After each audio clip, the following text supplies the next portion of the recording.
Pemerintah diminta untuk membuat kebijakan yang pro daya beli masyarakat untuk merespon keputusan pemerintah melanjutkan kebijakan PPN 12%. Hal itu diminta ekonom Direktur Center of Economics and Law Studies atau CELIOS, Nailul Huda.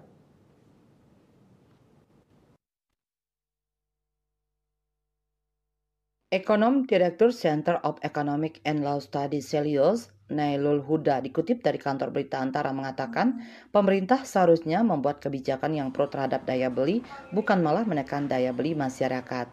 Menurut dia, menaikkan tarif PPN pada tahun depan merupakan keputusan yang kurang bijak mengingat daya beli masyarakat masih cukup terpukul.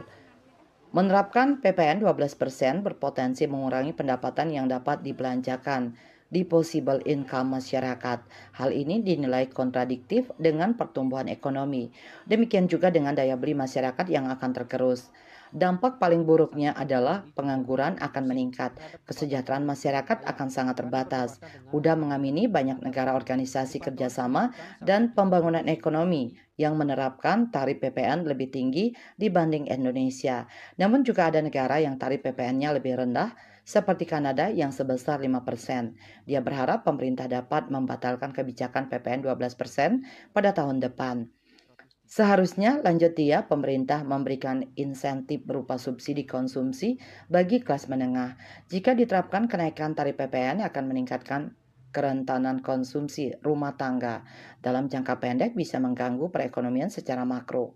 Sebelumnya, Menteri Keuangan Sri Mulyani Indrawati menyatakan rencana kenaikan tarif pajak pertambahan nilai PPN menjadi 12% pada 1 Januari 2025 bakal tetap dijalankan sesuai mandat undang-undang.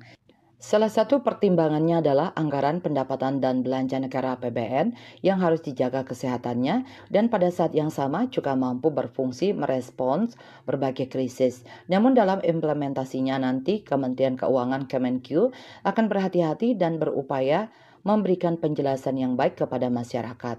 Bali Post melaporkan.